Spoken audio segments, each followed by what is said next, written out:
All right, what is good, gang? This is your boy Mel, aka NALDO Formula One, and you are now tuned into the NALDO F1 podcast. This is going to be episode 24. Welcome, guys. Happy belated Easter. By the time you guys are hearing this, it's going to be Monday or Tuesday, and I'm recording this on Easter Sunday. I had a great morning, very blessed morning. So appreciated to even be able to sit here and do this with you guys, and hope you guys are blessed as well. And I hope you guys are appreciative and got to spend some time with your families, friends, all your loved ones, all that good stuff. And it's been a while, man. I miss you guys. Miss talking to you guys, miss updating you about Formula One. And I've just been on this journey trying to get better and be more consistent. I think I've talked about that on multiple occasions, working on being more consistent. And even when topics are a little bit scarce, I guess would be the correct word, scarce, trying to find something and just stay connected with you guys, because this is really what I love. I love talking about Formula One. I've fallen in love with the sport, love racing. It's been tough recently with the, I guess, lack of action on the track and lack of drama on the track. At least we've had more than enough drama for a few lifetimes off the track. But anyway, let's get right into it. If you're new here, thank you. I appreciate you joining me, tuning in, wherever you're listening to this, whether that be YouTube or on any of the podcast apps or DSP, Spotify, Apple Podcast, Google, Amazon, all of that good stuff. I'm everywhere. Make sure you just like, subscribe to the show. That means a lot. Download the episode. That's the key one right there. Please, please, please download the episode. You can delete it right after. I really couldn't care less, but download the episode. That's how I track my analytics and interactions and all that stuff. That's how I know you guys are watching and listening. Download the episode on the audio apps. Make sure you like. Make sure you hit the bell on YouTube for the notifications, man, so you know every time I drop some new content. And follow me on all my socials at Naldo __ F1. There'll be links everywhere to everything. All right, cool. Now that we got the housekeeping out the way, let's get into the racing, man. So we're 1 week removed from the Australian Grand Prix and 1 week away from Japan. It feels really weird to have Japan in April. I mean, in my head, it makes sense because, Japan is known in April, the cherry blossoms. It's supposed to be beautiful and stuff like that. It's on my bucket list of places to go at any point in my life, but it just feels wrong for F1 to be going to Japan in April.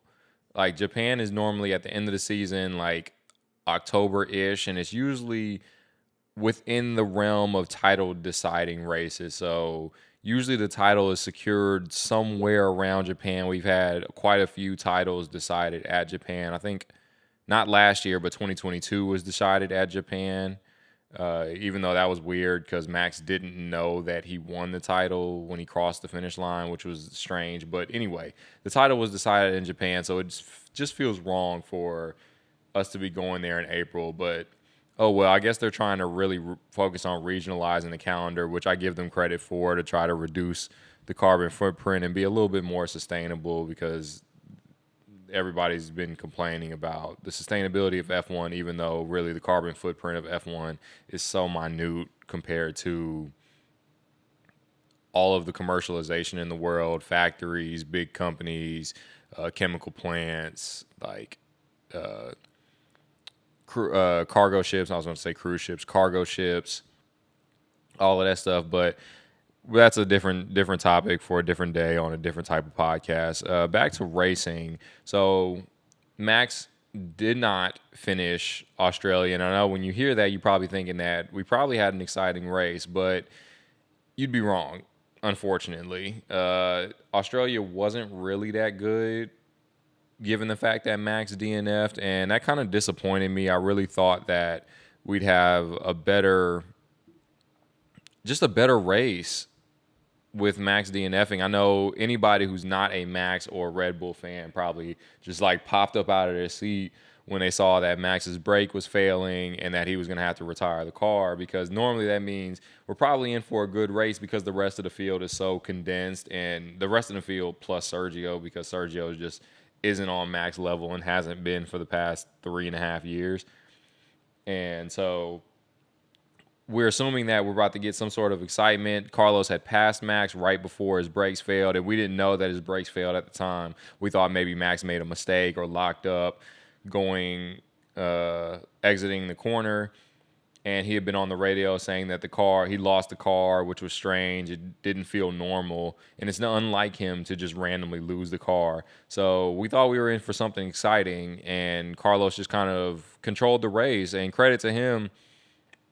He did what he was supposed to do. He took over the lead. He qualified well on Saturday. He was right in there to take pole position. Both of the Ferraris were all weekend. They looked really quick, but Max DNFing kind of presented Carlos with an opportunity, and he took full advantage of it, and Ferrari were more focused on securing the 1-2. So early on, they told Charles they didn't want him fighting. They wanted him hold position, even though Charles never really got too close. I know he finished about 2.5 seconds off of Carlos by the end of it, but I respect Ferrari for the decision. I wish we would have been able to see them fight for it and potentially see Charles get a little bit closer, because we know how good of a racer he is and how quick he is. But I understand after Monza last year, seeing them fight and almost crash into each other and almost ruin a double podium at their home race, they didn't want to duplicate that, so I get it. Shout out to Fred Vasseur, man. He's really hunkered down and gotten Ferrari working well as a well-oiled machine. I mean, we really haven't been hearing any of the nonsense of bad strategy calls or allowing drivers to fight when you're trying to secure maximum points, and just all of the hoopla that you normally associate with Ferrari and the drama of the Scuderia. So shout out to Fred, man. He's really starting to get that team working like a well-oiled machine. I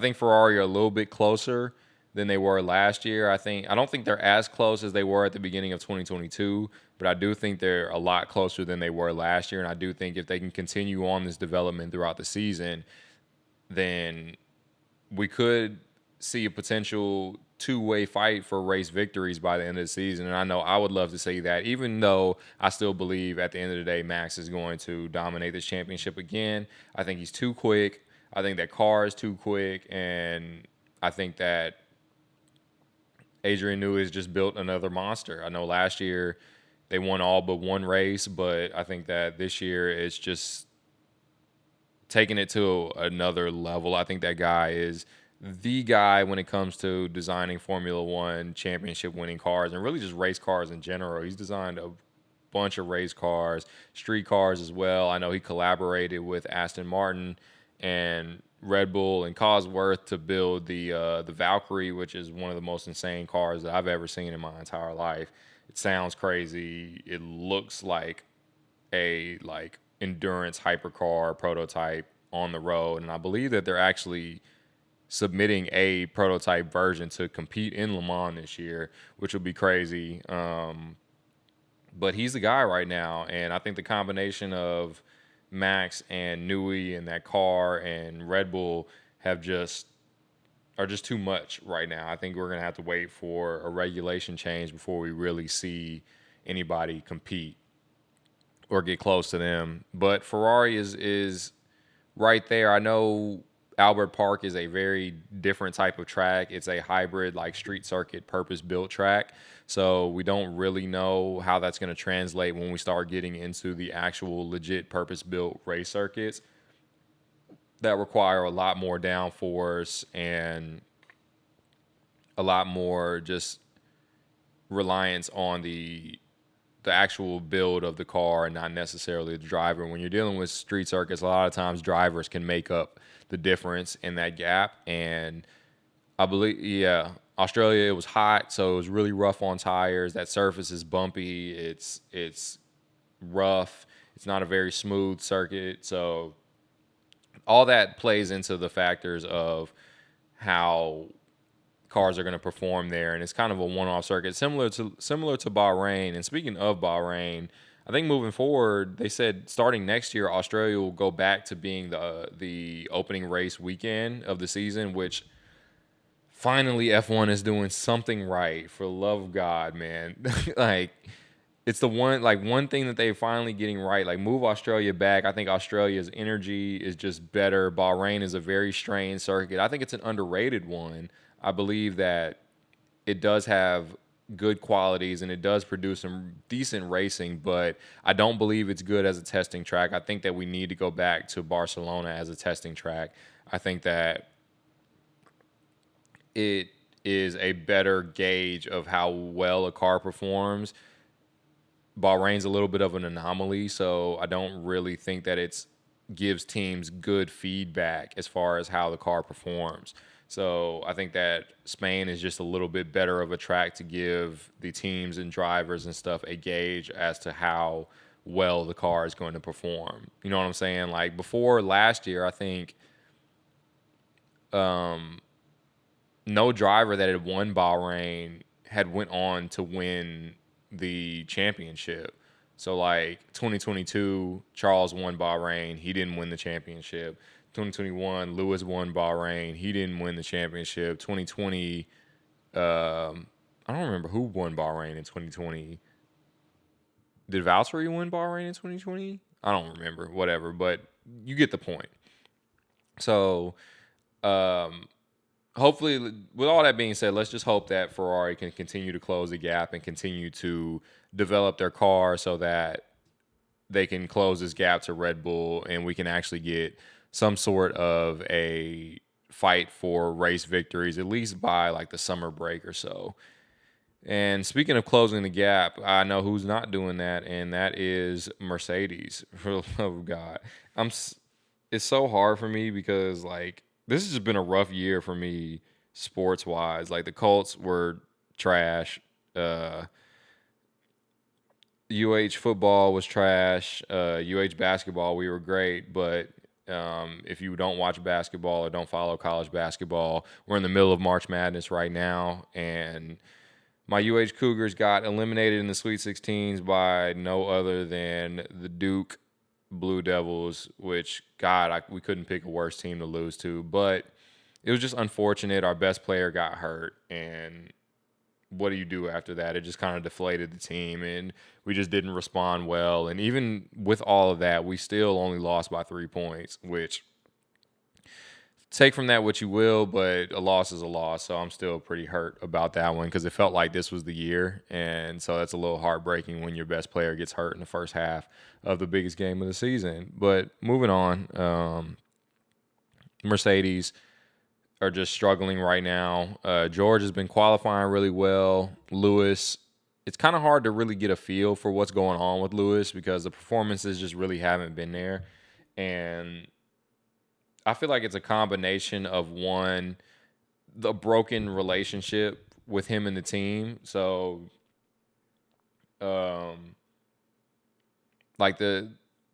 it's like when you quit a job. So, say you put in your 2 weeks at a job. The higher ups and supervisors and managers, they're not really invested in you anymore because they know that you're leaving. You're not invested in them because you know that you're leaving. And it's really just a courtesy. You don't want to be there. Like, if they told you you didn't have to work for that 2 weeks and you would still get paid, you wouldn't do it. So it's kind of just that we both have to be here relationship. And so I don't think that Lewis is necessarily giving his best effort. I don't think he's trying to help them develop the car at all, which, why would you? Like, why would you help your future competitor potentially be better than you? So I think he's all eyes on 2025 and joining Ferrari in 2025. And so I can understand that to a certain extent, but it doesn't make it any less frustrating to watch when you're watching them struggle every weekend. So he had a mechanical failure, engine failure in Australia, didn't finish the race, which, what are you going to do? You can't really predict that, but the pace has really just been nowhere. Like, he's not qualifying well. He's barely scoring points. He's finishing P8 and P7 and, like, it just it's just meh. It's just very meh. George bended behind Alonso, which, speaking of Alonso, that penalty was absolutely ridiculous. I don't know how you give Fernando a 20-second penalty for that incident. Okay, he broke a little bit early. Who gives a shit? Who cares, man? Like, he broke. That's, as a driver behind, it's your responsibility to kind of predict what the car ahead is going to do. And my mind immediately goes back to, because I know it's I'm feeling a little hypocritical right now, because my mind immediately goes back to Saudi Arabia 2021 when Max brake checked Lewis. And I do think Lewis could have avoided that scenario. I think that Max drove very dangerously and deservingly got a penalty for that. And it should have been, I think, handled a little bit more harshly. But brake testing is a completely different thing. Like, Max is on a straight, Fernando's going into a corner, and George just has a history of losing the car behind drivers when he's trying to apply pressure. I mean, it happened in Canada in 2022. Was that last? No, that was last year, 2023. It happened in Canada. It happened on the last lap in Singapore when he crashed behind Lando, trying to put pressure on him and Carlos, and then lost the podium. And it's happened. It's happened when he tried to pass Valtteri in Imola in 2021. Like, he just has a history of doing this, and I think the pressure's on George right now, because with Lewis leaving, he has to prove that he's the guy for Mercedes moving forward. And I don't think that he's doing that necessarily at the moment. And so if he fails to prove that, now Mercedes are having to look at potentially another championship driver. So I know there rumors have been swirling around about Fernando potentially getting that spot. I know Carlos is in the running for getting that spot. There's even been talks loosely about Max and Toto being in contact about that spot because of a potential broken relationship between Christian Horner and Max's dad, Jos. They've butted heads a lot in the past, and I don't think they have the greatest relationship. I think they deal with it because Max is winning, but I think if Max wasn't winning, he would have been left Red Bull already. So there's a potential connection there moving forward. Now, I don't necessarily understand why Max would want to leave Red Bull unless Adrian Newey was gone. I think if Adrian Newey leaves, I for sure think Max is gone, because he, I think more so than Christian Horner, is the key to the puzzle. He's that last puzzle piece that takes them over the top, because he's just that guy as far as designing cars. So I think if Adrian Newey leaves, Max might go, and I think Mercedes is a potential spot for him, because Ferrari have already committed to Lewis and Charles for the near future, and then there's really no other top team. Where would he go? So I think that would be in play if Adrian Newey leaves. But if not, I think Max is going to stay put. Speaking of, like, the Red Bull saga and, like, all of that nonsense, what is going on with the Christian Horner story? They've pretty much buried that, man. Like, it just went away. I think that Red Bull have just taken a silent approach, which kind of confuses me, because I feel like if you were going to do that, you would have did that from day one. And so it has cover up written all over it. I'm not going to go as far as to say that he's guilty for sure, needs to be in jail, just because I don't have all the evidence and we don't know everything that's gone on behind the scenes. But it just smells cover-up-ish. What is it, Thai? I believe Red Bull is like partly Thai-owned, like they're stakeholders and stuff. But like the Thai side have already come out and said that they fully back Christian. And it seems like this story is just going to kind of get buried and that Christian is going to stay in the spot. Now, what that means for Red Bull moving forward, I have no clue, but we're kind of just going to have to wait and see.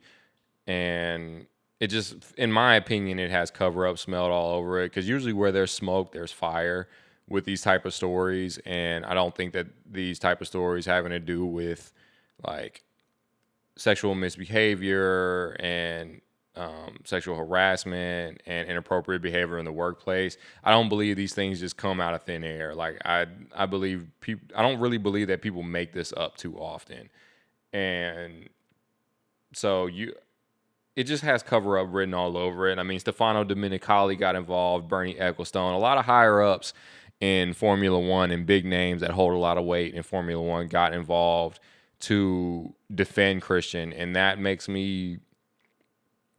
That kind of raises the whiskers a little bit in the ears. It kind of pins the ears back a little bit, and you kind of get to wondering what's really going on behind the scenes and what are they really playing at as far as this story and the future of Red Bull. But I think we'll know for sure with Max / Adrian Newey's future, because there have been rumors on Ferrari approaching Adrian Newey and all but giving him a blank check. And now earlier this week, there were stories of Aston doing the exact same thing. And so if one of those teams are able to poach Adrian Newey away, then I think that would immediately trigger the implosion of Red Bull. I think Max would be gone. I think all of their head guys would be gone. All of their lead strategists, everybody would just kind of go. And it may just be Christian by himself going down with the ship. I mean, who knows? We'll really just have to wait and see. But yeah, in my opinion, it just has cover up written all over it. And I'm not really one to let this story go. If there's any updates, I'm definitely going to keep you guys posted. But in my opinion, yeah, there's something going on there that they don't want to come out. And in my opinion, I think if there wasn't anything going on, they would have taken this approach from day one and just been silent about it and not addressed it, or just said that we'll look into it ourselves and just let it be at that. But they did the whole internal investigation nonsense, and that always just kind of raises my whiskers as well when they start doing the internal investigation, because how are you going to investigate yourself? Like, that's like doing your own evaluation at your job and being like, yep, I don't think I'm doing anything wrong. And everybody's like, cool, no problem. But that's just my 2 cents opinion. I mean, what do I know? I don't know any of these people in real life. But another story that's just been kind of circulating and moving around socials and the interwebs and all of that jazz is people talking about Ferrari and are they making a mistake dropping Carlos for Lewis. And I think it's the most ridiculous thing on earth. Like, I don't see how you could even feel that way. I mean, let's just be honest. Outside of Singapore, I think, and you can even include Singapore in this. I won't go as far as to say that they've been lucky wins, but they've been very fortunate wins. I think Great Britain in 2022 is probably his best win. I think that was his most complete and most deserved win. I mean, granted, the guy only has 3 race victories in this is his 4th season with Ferrari? Yeah, because he got there in 2021. So in 4 seasons with Ferrari, he has 3 race victories. Now, granted, Charles has 5 because he got the 2 in 2019 when he was still with Seb. But the thing about Charles is I think that dude is cursed, man, because he's had probably the worst luck that you could ever have as a driver. I just don't understand, man, how he's able to just keep coming back after like numerous amounts of times of Ferrari just being his worst enemy. It seems like they hate him, and he's the golden child. It just doesn't make any sense. Like, Bahrain 2019 comes to mind when he DNF'd Spain in 2022. He should have won that race. He was dominating, mechanical failure. Azerbaijan 2022 should have won that race, mechanical failure. Brazil last year, mechanical failure before the damn race even started. I mean, this dude, Monaco 2022, was that the year he crashed? No, I think 2021 was the year he crashed in qualifying and wasn't able to restart. He potentially could have won that race, but that one was his own fault. But 2022, they messed up the strategy. I think they messed up the strategy last year too. It's just been all bad for Charles, man. So really, you look at it, Charles could have 10 plus victories with Ferrari, just due to sheer bad luck. And I don't think Carlos has really experienced a lot of that same bad luck. I mean, we got slow pit stops and just all kind of nonsense. And so if you're actually watching the races, I don't think they've really been that close. I think Charles is by far and away the better driver than Carlos. Not to say that Carlos is a bad driver, but I just think that there's levels. And so if I think Charles is in that tier of future world champions, and I made a video about this before, stating that I don't think that a lot of these drivers are future world champions. Like guys like Carlos come to mind, where I think that they're really talented, and I think they'll get a decent amount of race wins and podiums throughout their career, but I don't think that they're necessarily future world champions. Lando comes to mind when I hear that. Even George, like another talented driver that I don't think would necessarily is championship material. Like I think there's Lewis and Max, who are just multi-time world champions, absolute cream of the crop.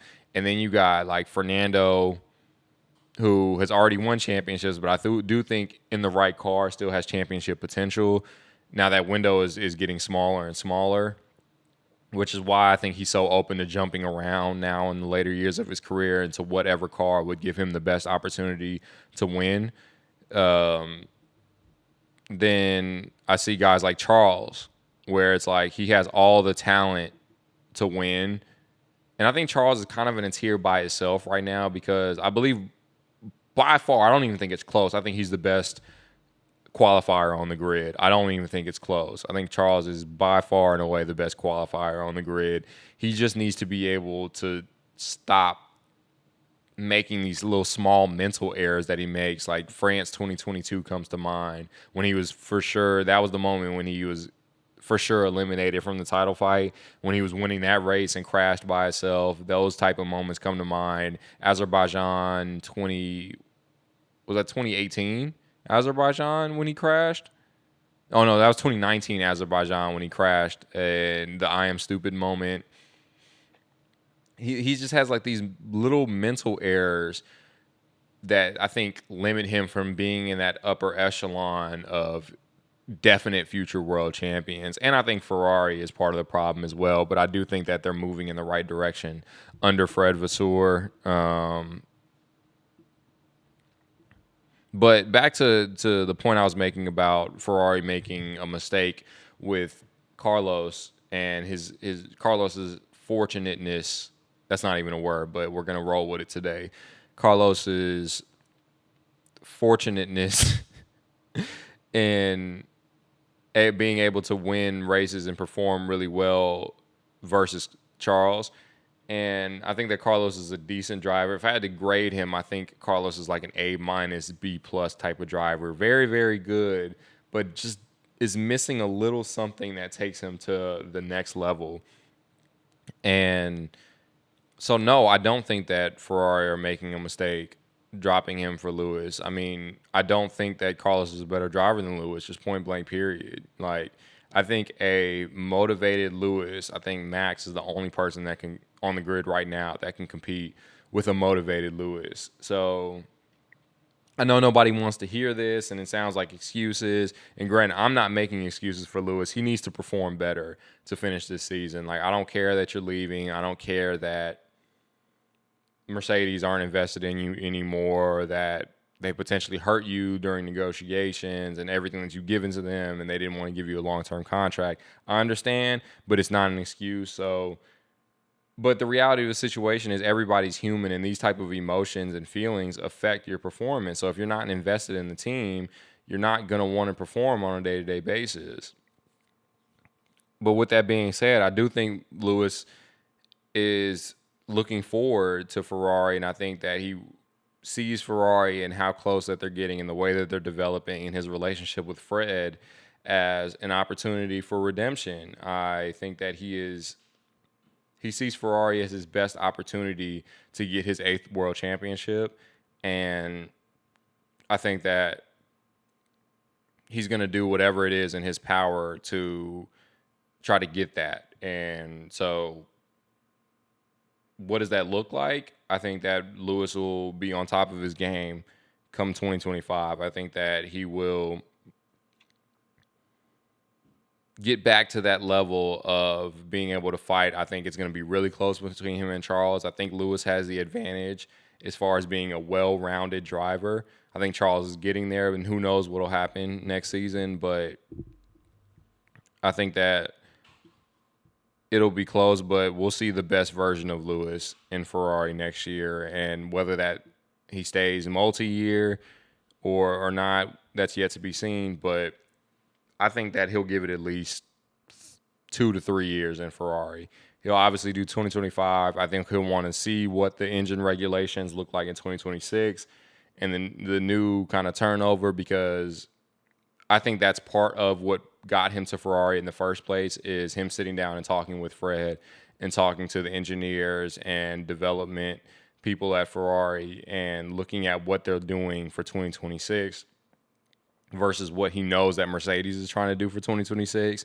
And I think that that is part of what is getting him to go to Ferrari in the first place. But besides that, I think Lewis is really dedicated to getting this 8th. I think if he wasn't, he probably would have already retired by now because he just feels like it was taken from him due to no fault of his own. Like, it's like that's the one thing that he just wants so bad because he's broken all the records. He has all of the records for points, for race victories, for podiums, fastest laps, pole positions, just triple crowns, like all of the not triple crowns, grand slams, not triple crowns,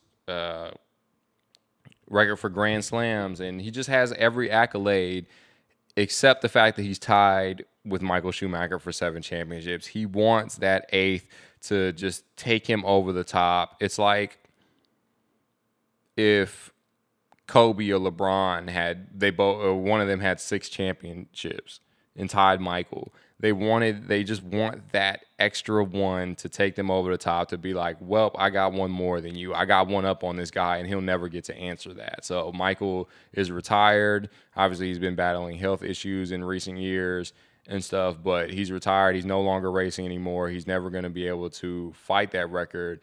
And not to say that that record will never be broken, but it doesn't look that way in the near future. And so I think Lewis wants that distinction, and I think he's really dedicated to that. And I think Ferrari will give him the change of scenery and energy boost that he needs to reach peak levels again, 2020, 2019, 2020, even 2021 levels. He did some of his best driving in 2021. And especially towards the end, those final 4 races, he took it to a level that we had never seen before. And when the pressure was on the most and he needed to win every single one of those races, he put in the performances necessary to win those races. So I think that fire is still in there, and I think that he'll show it when he gets to Ferrari next year, especially if the car is good, and especially if Ferrari can continue to develop and close that gap to Red Bull, because I think that Lewis is a good enough driver to make up a 2/10 difference in a car. But nobody's a good enough driver to make up a half a second to a second difference per lap in a car. There's just not a driver good enough to make up that difference. So that's it on that. Another kind of concern that I've been having recently, and just something that's kind of been on my brain or in the back of my head recently, is just the lack of youth in Formula One right now and lack of opportunity for youth. So there are 3 young drivers that come to mind, 2 F2 drivers and a reserve driver, that I think all potentially deserve an opportunity in Formula One, but there's just nowhere for them to go at the moment. And that is young F2 stars Ollie Behrman and Kimi Antonelli, as well as former F2 champion Liam Lawson. Wait, I might have misspoke. I don't think Liam Lawson won an F2 championship regardless, but Liam is a young driver who has performed at the highest level and even looked like he was ready at the end of last year when Daniel was hurt and he took the Daniel spot and raced against Yuki. He was beating Yuki. He was right there with him. And unfortunately, I think for reasons outside of racing, Liam lost his spot to Daniel, which really sucks because I like Liam and I think that he deserves a seat. And I think especially now with the struggles of Daniel Ricciardo, I love him to death, but I think his time is over, man. I think Daniel's time is over. He's raced 3 different cars and hasn't been quick at all. He struggled in 2021 regulations at McLaren. He struggled in the new regs at McLaren. He's struggling now at V-Carb. Yeah, that still doesn't feel right saying that, but he's still struggling right now. I think it's over, man. And I don't think that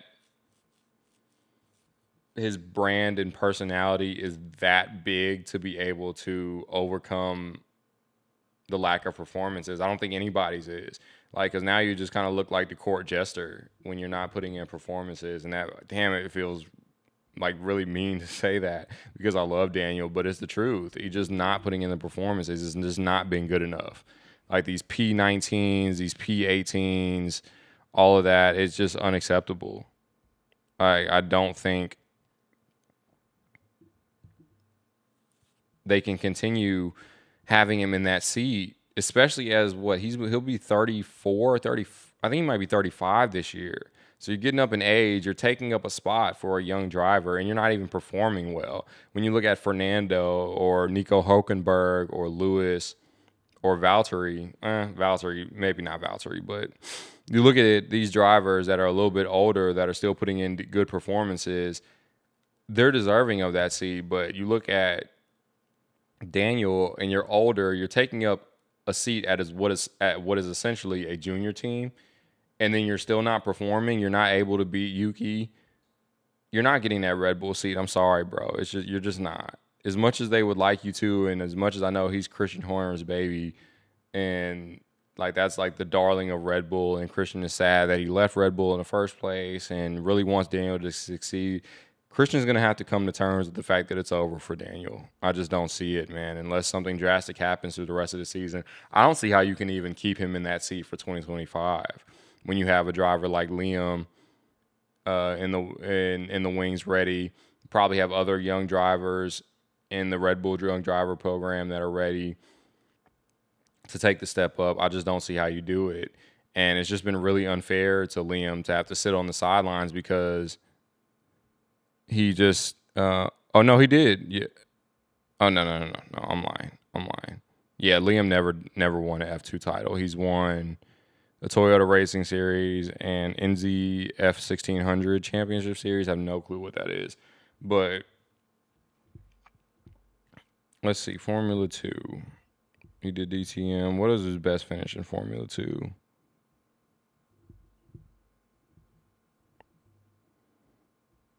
He came in second in Super Formula. He came in third in 2022. He came in ninth. I think that was his rookie season in 2021. So finished third, which is good. It's only one champion, but still, regardless, I think Liam deserves a seat. To basically sum it up, as far as Ollie Behrman, he was able to drive in Saudi Arabia when Carlos was out with appendix surgery. Speaking of that, like there's the whole dramatics of Carlos having like appendix surgery and then racing, like the theatrics of that are just, it make me suck my teeth. Like, again, I like Carlos, but he's like posting like he acting like he had like open heart surgery or like a lobotomy or something, and is battling back to race. Like, he had appendix surgery. Like, I've known plenty of people that had appendix surgery and then were back moving and back to full strength within like a couple of days. Like, we're not gonna do that, man. He's acting like he like came back from the dead or something, and it's just funny for him to treat it like he was battling cancer or something. Um, but Ollie Behrman was racing in his place in Saudi Arabia and finished P7, getting points on his debut, which was super impressive. I think in recent years, we've seen a lot of young drivers come into cars that weren't that great. I know Nick DeVries came into, what was that, Williams, and scored points on his debut. And we had Liam Lawson come and put in good performances on his debut. But we never really seen a driver jump into a top level car in recent years and perform that well. Like Ollie jumped into a top 2 car on the grid and was able to put it in some decent points. Especially at Ferrari, like the pressure of driving to Ferrari for your first race is just immense. I can't even imagine what that felt like as a driver that young. I mean, the guy is he's how old?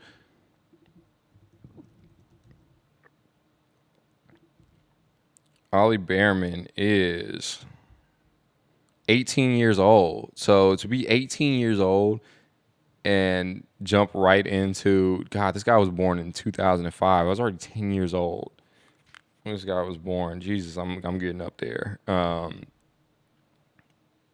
First of all, it's insane to me that guys this young are even getting the opportunity to drive the fastest cars in the entire world.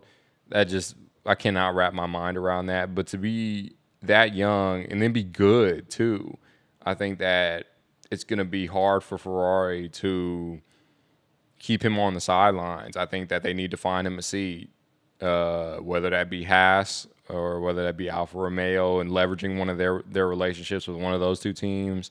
Or I guess not Alfa Romeo, they're stake now, but leveraging that relationship to get him into a seat. I just think that they need to find him a spot.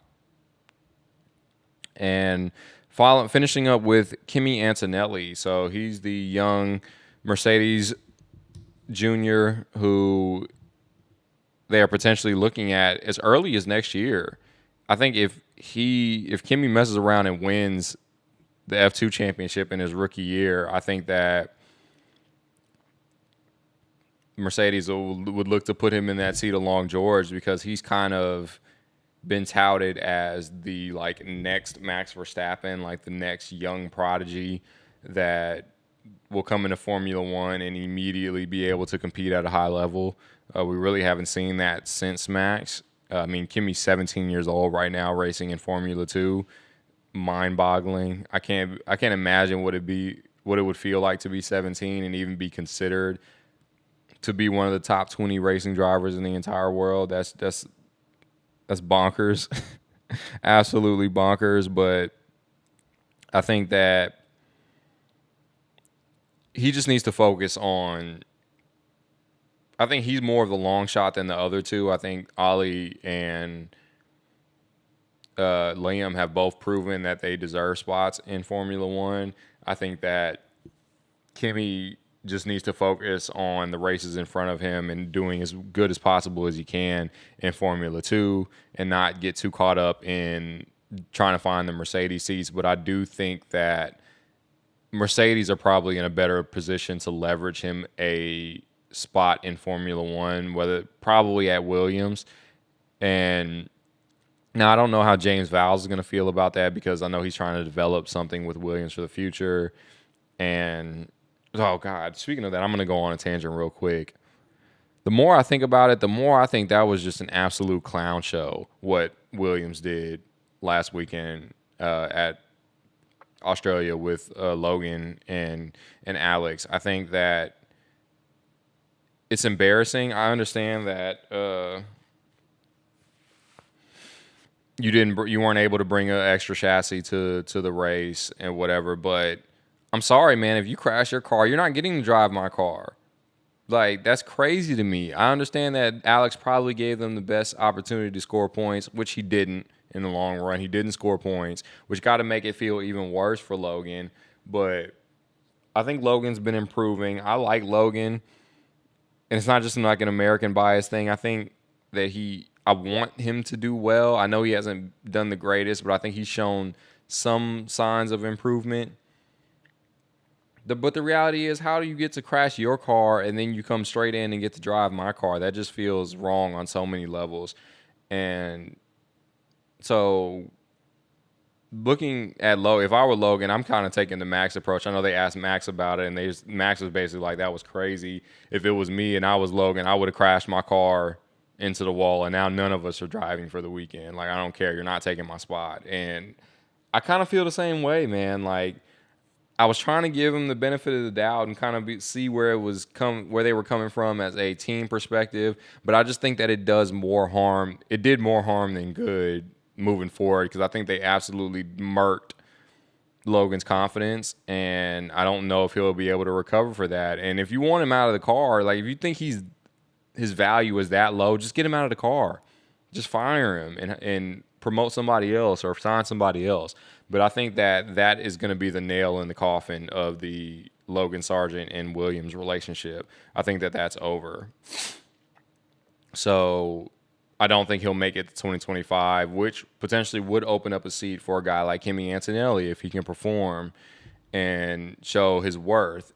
And that would give Mercedes a little bit of flexibility in being able to sign a guy like Fernando or Carlos Sainz to be able to give you the performance right now, but know that, okay, we still have a spot for you to drive in Formula One, because once you win the F2 championship, you can't come back and compete. So he'd have to go do something else like IndyCar, like Super Formula or GT racing or endurance racing or whatever.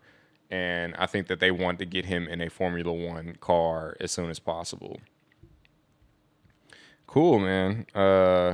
I don't really have anything else that I really is too pressing that I really care about that much. I'm going to get back to enjoying my Easter Sunday, and I hope that you guys enjoyed this episode. Again, make sure that you like and subscribe wherever you're listening to this. Leave me a 5-star review on Apple Podcasts as well as Spotify, and then turn on the notifications so you know every time that I drop, whether that be on the audio platforms, the DSPs, or on YouTube. Yeah, that's it, man. Appreciate you guys. See you on the next one. Peace.